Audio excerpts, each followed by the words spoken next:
Bonjour tout le monde, je suis Mariama, je suis sage-femme. Alors aujourd'hui, on va parler du diabète de grossesse. C'est quoi exactement le diabète de grossesse? Comment ça se passe le suivi, le régime, l'accouchement et tout. Alors, comment ça se passe au début? Vous êtes enceinte, on va faire une prise de sang. Dans cette prise de sang-là, il y en a beaucoup, il y a plusieurs choses qu'on va surveiller, mais il y a la glycémie à jeun. En fonction des résultats, on verra si vous faites un diabète de grossesse ou vous faites déjà un diabète qui est antérieur à la grossesse. Alors, c'est quoi les facteurs de risque de faire un diabète? Alors, si vous avez déjà 35 ans, on va faire directement la glycémie à jeun pour être sûr que vous ne faites pas du diabète. Si vous avez déjà eu un enfant d'un poids supérieur à 4 kg, 4 kg 200, 4 kg 500, on fait systématiquement aussi cette prise de sang. Si vous avez déjà dans votre famille, du côté de vos parents, votre maman qui a déjà fait du diabète de grossesse, c'est un facteur aussi de risque. Si vous avez déjà l'IMC qui est supérieur à 25, l'IMC c'est l'indice de masse corporelle, donc si vous êtes en surpoids ou obèse, on fait systématiquement. Donc imaginons qu'au premier trimestre, les résultats sont bons, il n'y a pas de diabète. Donc on attend au 6e mois en fonction de votre prise de poids. On va faire l'hyperglycémie qui est provoquée par voie orale. Ça s'appelle la GPO.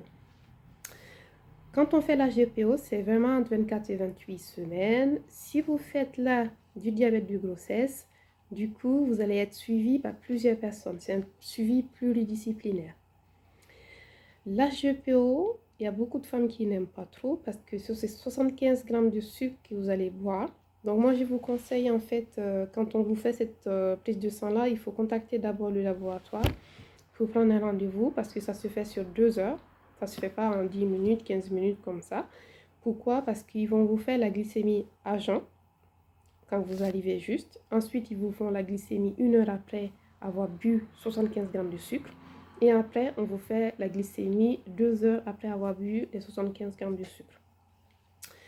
En fonction des résultats, si vous faites du diabète, du coup, vous verrez une spécialiste, une diététicienne par exemple, qui va vous expliquer un peu comment est-ce qu'il faut s'alimenter, comment est-ce qu'il faut fractionner les repas. Vous verrez aussi une infirmière qui va vous expliquer comment est-ce qu'il faut se piquer. Vous allez vous piquer 3 fois par jour. Et dans les 3 fois, c'est toujours avant le repas, après le repas. Donc en gros, c'est 6 fois. En fonction ils vont vous expliquer aussi les normes qu'il faut avoir au niveau de la glycémie avant le repas, après le repas. Si la glycémie est très élevée, il faut peut-être aller marcher un peu ou au niveau régime alimentaire, il faut faire un peu plus attention par rapport au sucre rapide.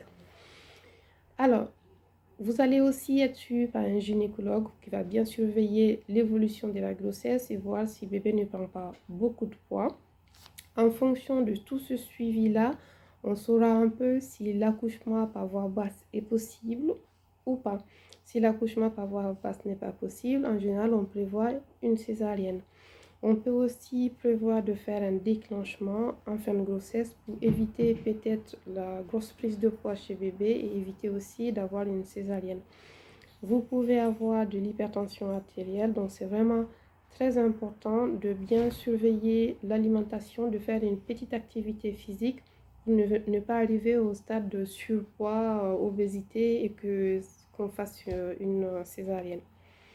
Donc voilà, les conséquences du diabète, c'est comme je l'ai dit tout de suite, c'est la prise de poids chez maman, le risque d'avoir une césarienne pour l'accouchement, le risque d'avoir un diabète gestationnel, un diabète hors grossesse de type 2 du coup. Donc ça veut dire qu'après l'accouchement, vous allez encore refaire dans 3 mois la glycémie pour voir s'il n'y a pas un diabète de type 2 qui s'est installé. Le bébé risque aussi de faire un diabète à l'âge de la puberté. Donc c'est vraiment très important. C'est mieux de bien s'alimenter, avoir une alimentation qui est équilibrée pour ne pas avoir toutes ces conséquences. Donc voilà, à bientôt pour une nouvelle vidéo. Au revoir.